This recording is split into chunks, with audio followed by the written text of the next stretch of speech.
নমস্কার, আপনারা দেখছেন পিএনআর গ্রুপ থেকে রোজের মতো আরও একটা ভাই জয়েন করলো পেট্রোল কাম ওবিএইচের স্টাফ হিসাবে। তো চলুন দাদার সঙ্গে কথা বলে নিই। দাদা, আপনি কোত্থেকে এসছেন? আমি এসেছি বাঁকুড়া ডিস্ট্রিক্ট থেকে। বাঁকুড়া? বাঁকুড়া ডিস্ট্রিক্ট। আচ্ছা আচ্ছা, আপনার নাম কি? আমার নাম হচ্ছে রামরঞ্জন রাউত।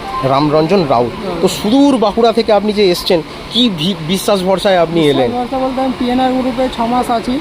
6 মাসে বুঝেছি, মানে ভিডিও দেখেছি, ভালো করে পড়েছি, বিশ্বাস অবভিয়াসলি হয়েছে, তারপর আমি এসেছি। আচ্ছা আচ্ছা, মানে ভালো করে সব দেখে শুনে পড়ে বুঝে একদম এসেছি আমি। আচ্ছা আচ্ছা, নাকি আমরা আজকে ফোন করে ডেকেছি যে ভাই আজকে আসুন, এলে জয়েন করাবো? বুঝে পড়ে একদম এসেছি। ভালো লেগেছে তো কাজ? ভালো লেগেছে, খুব ভালো লেগেছে। আচ্ছা আচ্ছা, তো তুমি এখানে কাজে আসার আগে বহু জায়গায় কি হয়, অ্যাডভান্স বা অগ্রিম টাকা পয়সা চাওয়া হয় 500, 1000, তো তুমি কিছু অ্যাডভান্স টাকা পয়সা কিছু দিয়েছো? 1 টাকাও যাওয়া হয়নি আগে। সত্যি বলছো সত্যি একদম। নাকি শিখিয়ে দিয়েছি বলে বলছো? শিখিয়ে দেওয়ার কিছু নেই এখানে, আমি 1 টাকাও যাওয়া হয়নি। দাওনি তো? 1 টাকাও না। আচ্ছা আচ্ছা, তো সেটা কি